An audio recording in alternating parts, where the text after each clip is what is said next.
नमस्कार दोस्तों, स्वागत है आप सभी का एक बार फिर हमारी चैनल पर। मित्रों, अगर आप भी अपनी लाइफ में कुछ नया सीखना चाहते हो तो इस चैनल को अभी सब्सक्राइब करें। जय श्री कृष्ण। राधे राधे। दोस्तों, शास्त्रों में जन्माष्टमी के व्रत को बड़ा महत्वपूर्ण माना गया है। इस व्रत को करने से हजारों यज्ञ और अनेकों व्रत करने से जो फल प्राप्त होता है वो फल एक साथ मिल जाता है। यह व्रत 7 जन्मों के पापों को नष्ट कर देता है। इस व्रत को करने से भगवान कृष्ण का हाथ आप पर हमेशा रहता है और साथ ही धन की कभी कमी नहीं आती है। इस दिन भगवान कृष्ण जी की पूजा करने से सुशील संतान की प्राप्ति, दीर्घायु तथा सुख समृद्धि की प्राप्ति होती है। जन्माष्टमी का पर्व मनाकर हर मनोकामना को पूर्ण किया जा सकता है। जिन लोगों का चंद्रमा कमजोर हो उन्हें इस पर्व की पूजा से विशेष लाभ मिलते हैं। आज के इस वीडियो में हम आपको बताएंगे जन्माष्टमी पर कान्हा की पूजा की संपूर्ण विधि के बारे में। उनकी पूजा कब करे, कैसे करे, वो कौन सी चीजें हैं जिन्हें पूजन में शामिल करने से भगवान कृष्ण की विशेष कृपा मिल जाती है। साथ ही बताएंगे उन्हें किन खास चीजों का भोग लगाएं, इस दिन क्या खाएं क्या ना खाएं, क्योंकि कुछ चीजों का सेवन इस दिन आप करेंगे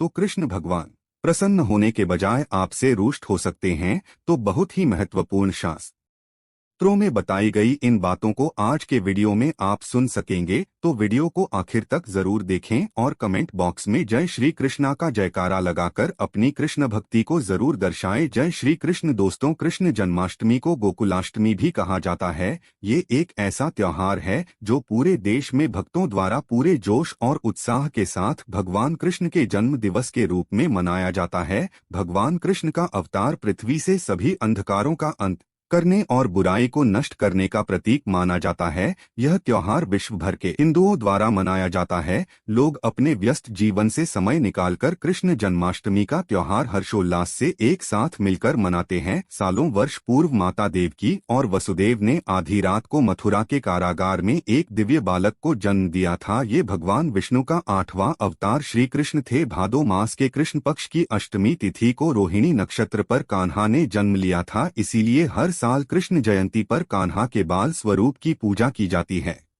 पृथ्वी पर श्री कृष्ण के जन्म का मुख्य उद्देश्य उस समय व्याप्त सभी बुराइयों को खत्म करना, धरती से सभी बुरी शक्तियां को दूर करना और धर्म की स्थापना करना था, जिसे समय उनके मामा कंस ने लोगों के जीवन को दुखदायी बनाकर रखा था। इस साल जन्माष्टमी पर अत्यंत शुभ वृद्धि और ध्रुव योग का संयोग बन रहा है, जो इस दिन का महत्व बढ़ रहा है। वृद्धि योग में कान्हा के साथ माता लक्ष्मी स्वरूप राधा रानी की पूजा से घर में सुख समृद्धि का वास होता है, अक्षय पुण्य की प्राप्ति होती है। इस दिन हर व्यक्ति अपने अपने तरीके से भगवान कृष्ण को प्रसन्न करने के उपाय करता है, विशेष पूजा पाठ करता है। ऐसे में हम आपको बताएंगे कि जन्माष्टमी की पूजा में क्या चीजें बेहद है जरूरी, जिनके बिना भगवान कृष्ण की पूजा मानी जाती है अधूरी। लेकिन दोस्तों, उससे पहले आपसे रिक्वेस्ट करते हैं कि वीडियो को लाइक जरूर करिएगा, दोस्तों को शेयर कर दीजिएगा और अगर आपने अभी तक चैनल को सब्सक्राइब नहीं किया है तो चैनल को सब्सक्राइब करके जरूर दबाइएगा। दोस्तों, जन्माष्टमी पूजा सामग्री में आपको चाहिए होगा खीरा, दही, शहद, दूध, एक चौकी, पीला साफ वस्त्र, पंचामृत,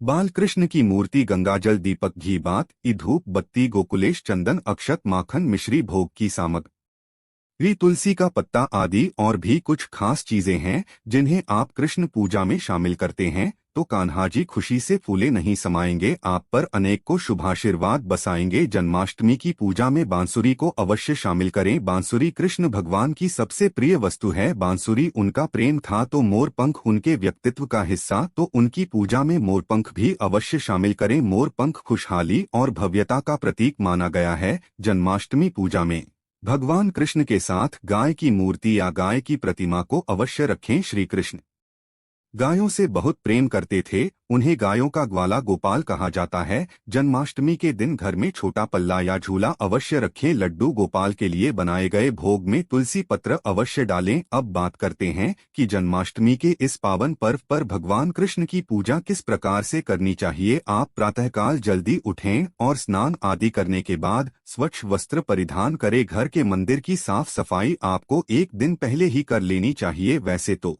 जन्माष्टमी की तैयारियां पहले से ही शुरू हो जाती है, तो घर की साफ सफाई, घर के मंदिर की सफाई 1-2 दिन पहले ही हो जाती है। सूचरभूत होने के बाद पूजा आरंभ कीजिए। जो नित्य की पूजा होती है वो पहले की जाती है, जैसे कि धूप दीप प्रज्वलित करें। प्रथम पूज्य गणेश जी के साथ सभी देवी देवताओं का पूजन करें। उसके बाद भगवान श्री कृष्ण का जो बाल स्वरूप है यानी कि जो लड्डू गोपाल है उनकी पूजा करें। कृष्णा जन्माष्टमी के दिन देवकी वासुदेव बलदेव नंद यशोदा और लक्ष्मी जी के नाम लेते हुए पूजा प्रारंभ करनी चाहिए। लड्डू गोपाल जी का जलाभिषेक करें। आप पंचामृत से अभिषेक कर सकते हैं, कच्चे दूध में केसर मिलाकर अभिषेक कर सकते हैं, गंगाजल से अभिषेक कर सकते हैं, केसर मिश्रित जल से अभिषेक कर सकते हैं, जैसी आपकी इच्छा हो। भगवान श्री कृष्ण का आप स्नान करवाएं, अभिषेक करें। उसके बाद उन्हें सुंदर वस्त्र धारण करवाएं, विधि विधान से उनकी पूजा आराधना करें। लड्डू गोपाल जी को इस दिन झूले में जरूर बिठाना चाहिए, तो आप उन्हें चूल्हे में बिठाकर झूला झूला। ये ऐसा कहा जाता है कि भगवान श्री कृष्ण को जो भी भक्त झूला झुलाते हैं उनकी सभी कामनाएं पूर्ण हो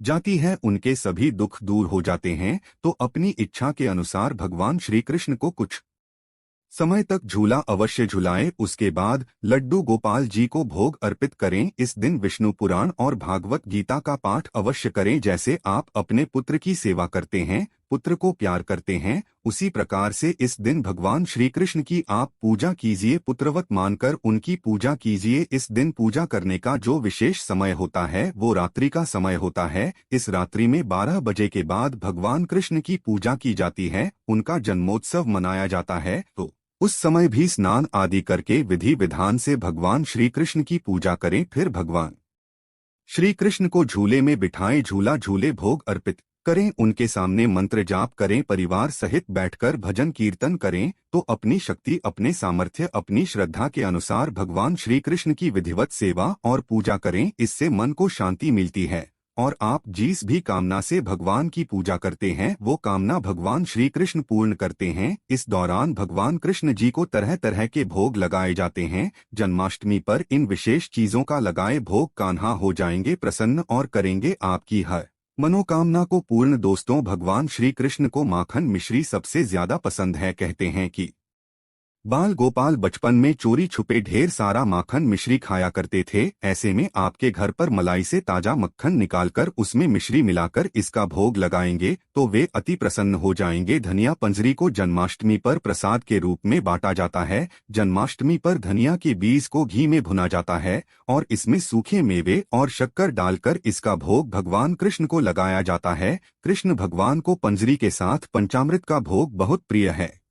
लड्डू गोपाल को आप इसका भोग अवश्य लगाएं। मान्यता है कि बिना पंचामृत के श्री कृष्ण की पूजा अधूरी रह जाती है, इसलिए उन्हें पंचामृत का भोग जरूर लगाएं। पंचामृत दूध, दही, घी, शहद, शक्कर आदि से बनकर तैयार होता है। इसे देवताओं का पेय भी कहते हैं। भगवान कृष्ण को लड्डू बेहद पसंद है। सूखी सामग्री से लड्डू बांधने के लिए मेवे, नारियल, मखाना, घी आदि डालकर लड्डू बनाएं, भगवान कृष्ण को अर्पित करें और घर परिवार और मित्र जनों में बांटे। जन्माष्टमी पर भगवान कृष्ण को 56 भोग लगाने का विशेष महत्व है। कहा जाता है कि भगवान इंद्र ने एक बार ब्रजवासियों से रुष्ट होकर वहां खूब वर्षा कर दी थी। इससे बचने हेतु भगवान कृष्ण ने कनिष्ठा उंगली पर गोवर्धन पर्वत को उठा लिया और पूरे ब्रज की रक्षा की। इस दौरान उन्होंने 7 दिनों तक बिना कुछ खाए पिए ब्रजवासियों को इंद्र के प्रकोप से बचाया। जब 8वें दिन बारिश बंद हुई और सभी बाहर आ गए तो माता यशोदा और सभी ब्रजवासियों ने मिलकर 56 प्रकार के स्वादिष्ट व्यंजन बनाकर कृष्ण कन्हैया को खिलाएं। तब से जन्माष्टमी के दिन भगवान कृष्ण को 56 प्रकार के भोग लगाए जाते हैं।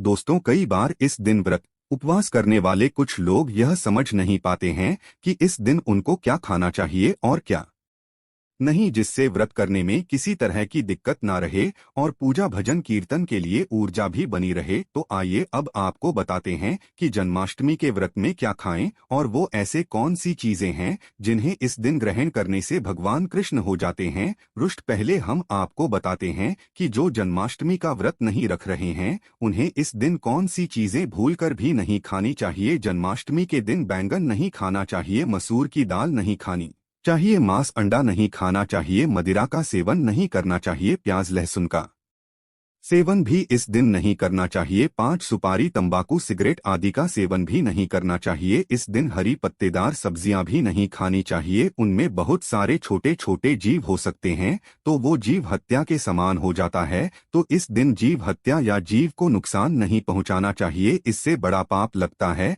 भगवान क्रोधित हो जाते हैं। आपको शुद्ध सात्विक भोजन ही करना चाहिए। अब जो व्रत रख रहे हैं उन्हें इन सभी पदार्थों के अलावा अनाज का सेवन नहीं करना चाहिए। साधारण नमक नहीं खाना चाहिए, आवश्यकता हो तो सिर्फ सेंधा नमक खा सकते हैं। इस दिन हिंग, हल्दी, सरसों का तेल आदि नहीं खाना चाहिए। मटर भी नहीं खाना चाहिए। इस दिन गेहूं, चावल, दाल नहीं खानी चाहिए। ना ही कोई ऐसी मिठाई खाएं जिसमें अनाज मिला हो, जैसे बेसन की मिठाई खाने से बचें, क्योंकि इस दिन अनाज खाना पाप होता है। इससे भगवान कृष्ण जी रुष्ट हो सकते हैं। दोस्तों, ही सुव्रत में ऊर्जा को बरकरार रखने के लिए सूखे मेवे यानी ड्राई फ्रूट्स का सेवन कर लें। व्रत की शुरुआत अगर आप अखरोट या बादाम खाकर करेंगे तो इससे आपको दिन भर ऊर्जा मिलती रहेगी, कमजोरी महसूस नहीं होगी। इस तरह आप तरबूज, अंगूर जैसे पानी वाले फलों का सेवन कर सकते हैं। इसके साथ ही अगर आप चाहते हैं कि पेट भी भरा रहे तो आप केला, पपीता, सेब और अमरूद जैसे मौसमी फलों का सेवन भी कर सकते हैं। जन्माष्टमी के व्रत में आप दही की लस्सी का सेवन कर सकते हैं। इससे आपको बार बार प्यास भी नहीं लगेगी और पेट भी भरा हुआ महसूस होगा। आप चाहे तो साबूदाने की खिचड़ी या खीर बनाकर इसका सेवन कर सकते हैं। कुट्टू के आटे के पराठे का, समा के चावल का सेवन भी आप कर सकते हैं। या रखें, रात 12 बजे की पूजा के बाद भी आप फलाहार यानी व्रत का खाना ही खाएं, अनाज का सेवन ना करें। व्रत खोलने पर एक साथ बहुत सारा खाना ना खाएं। व्रत के पारण के समय बहुत लोग पकौड़े, पेपर्स, पापड़, कुट्टू और सिंघाड़े की पूरी ऐसी चीजों का सेवन करते हैं जो कि उचित नहीं है। इस तरह के पदार्थों से आपको सेहत संबंधी दिक्कतों का सामना करना पड़ सकता है। तो विधि विधान से इस पर्व को मनाएं। इस जन्माष्टमी पर कृष्ण भगवान आपके घर आए, माखन मिश्री खाएं और आपके जीवन के सारे दुख और कष्ट दूर भगा ले जाएं। दोस्तों, अगर आपको ये जानकारी अच्छी लगी तो वीडियो को लाइक और चैनल को सब्सक्राइब करना ना भूलें। फिर मिलते हैं कुछ नई जानकारी के साथ। तब तक के लिए हर हर महादेव।